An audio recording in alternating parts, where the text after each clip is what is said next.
स्वागत है आपका अपना संवाद में। अपना संवाद आपको राजनीतिक गतिविधि से लगातार अवगत करवाता है, पर कुछ ऐसे भी मुद्दे, ज्वलंत मुद्दे होते हैं जो कि पुराने होते ही नहीं हैं, लोग उससे कुरेदते हैं और वो नए बनते से चले जाते हैं।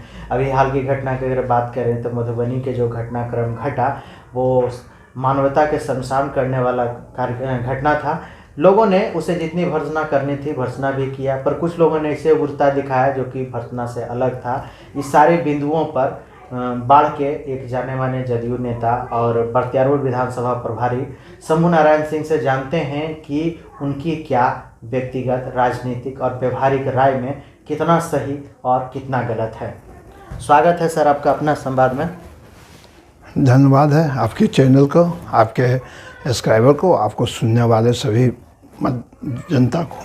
पहला बात तो ये है कि आपने जो है कि सुना ही होगा ये जो घटनाक्रम मधुबनी में जो हुआ, और जिसके लिए राजनीतिक, जातीय सब घटनाक्रम इस तरह से बदला कि सरकार जो है कि पूरी तरह से लॉ एंड ऑर्डर फेल है। कैसे देखते हैं? जिसे देखिए, घटना हुई, बहुत दर्दनाक घटना, ऐसी नहीं होनी चाहिए। जिस परिवार के साथ ये घटना हुई बहुत अत्यंत दुखनीय है, इसको शब्दों में नहीं पिरोया जा सकता है। बात रह गई राजनीतिक करने का, तो सबसे पहले हमारे प्रतिपक्ष के नेता माननीय तेजस्वी जी जाते हैं और वहाँ एक राजनीतिक दूसरे तरफ पैदा करते हैं। यहाँ रास्ते में फूल माला लेके पहनते जाते हैं, जिंदाबाद कराते हैं, वहाँ जाके उस परिवार के बीच में बैठ के उल्टा सुल्टा बात करते हैं। जिनका कि जन्म ही नरसंहार से हुआ है, नरसंहारियों उनके घर में बैठते थे, माँ पिता के बीच में बैठते थे, वो आज नरसंहार की बात करते हैं। शर्म आनी चाहिए वैसे नेता को, जिनके घर में नरसंहारियों पनाह लेते थे। और बात हो गई अपराधी का, नीतीश जी का सरकार, अपराधी कहीं भी हो, पताल में भी होगा तो उसको निकाल के जेल के अंदर जाना है। और इसका उदाहरण है कि कांड होली के दिन हुआ।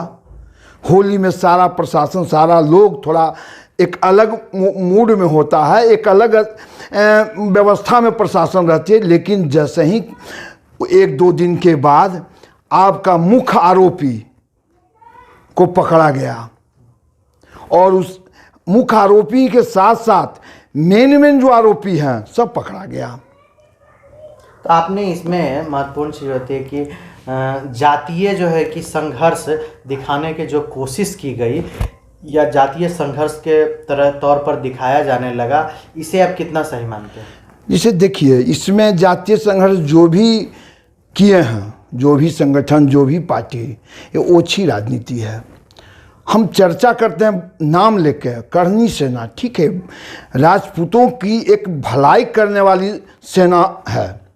मेरी मान्यता है कि अगर जातीय संगठन है तो राजपूतों की भलाई करने के लिए पैदा हुआ है, संगठन बना है, न कि हम राजपूतों के यहाँ जाके उसको और परेशानी में डाल दें। जिस तरह से करनी सेना के लोग आए और वहाँ गए, ठीक है, उनके यहाँ गए, उनकी भावना से जुड़ना चाहिए, उनकी सेवा करना चाहिए, उनकी इस दुख दर्द में क्या सपोर्ट करें ये करना चाहिए, न कि हम न्याय अपने हाथ में लेके अपराधियों के घर में घर जलाना चाहिए। उससे वो तो चले जाएंगे, लेकिन जिस परिवार के साथ घटा है उस परिवार का दुख होगा और उस परिवार फिर उस केस में उलझ जाएंगे।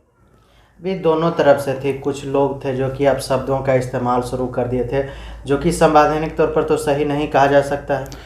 हम एक बात करते हैं कि कहीं भी स्वच्छता में हम सही राजनीति में न संवाद गलत होनी चाहिए, न व्यवहार गलत होनी चाहिए। राजनीति होती है, पक्ष विपक्ष है, लेकिन ये ऐसी कहीं नहीं होनी चाहिए। हर बार विपक्ष आपको लॉ एंड ऑर्डर के फेल के बारे में बताती है, हर बार कहती है कि आप फेल हो रहे हैं। अब हमको तो उसे आप फेल कितना देख रहे हैं? अरे फेल है कहाँ? अरे देखिए, अपराध होगा उसको कोई नहीं रोक सकता है। जब राम राज में भी अपराध हो जाता था तो ये तो यहाँ इंसान का राज है, चाहे नीतीश जी हो या कोई भी हो। तो अपराध होगा, अपराध होने के बाद अगर अपराधी न पकड़ाए, अपराधी को सज़ा न मिले, तब हम कहते हैं कि प्रशासन फेल है। प्रशासन फेल नहीं है। और आज देखिएगा आधा से ज़्यादा अपराधी पकड़ा चुके हैं और बचे हुए कुछ दिन में पकड़ाएंगे। स्पीडी ट्रायल होगा, 1 साल के अंदर सभी को सज़ा होगी। आपने सुना शंभू नारायण सिंह को। ये 2 बातों, महत्वपूर्ण बातों के लिए कहते हैं जो आपको हम ये पॉइंट करवाते हैं। पहले तो लॉ एंड ऑर्डर के लिए कहते हैं कि ये बेहतर स्थिति में है, और अगर बेहतर स्थिति में ना होती तो इतनी जल्दी जो है मधुबनी कांड के मुख्य आरोपी जो थे वो पकड़ाते नहीं। दूसरी सबसे महत्वपूर्ण चीज़ें ये हो जाती है कि आप जब तक भरोसा नहीं रखते हैं तब तक आपका कार्य नहीं होता। आपको भरोसा करना होगा सरकार पर, एडमिनिस्ट्रेशन पर, और लोगों को ये करनी चाहिए और लोगों को ये भी समझनी चाहिए कि भाषाएं जितना संयमित हो उतना ही बेहतर होगा। अभी तक के लिए इतना ही। धन्यवाद।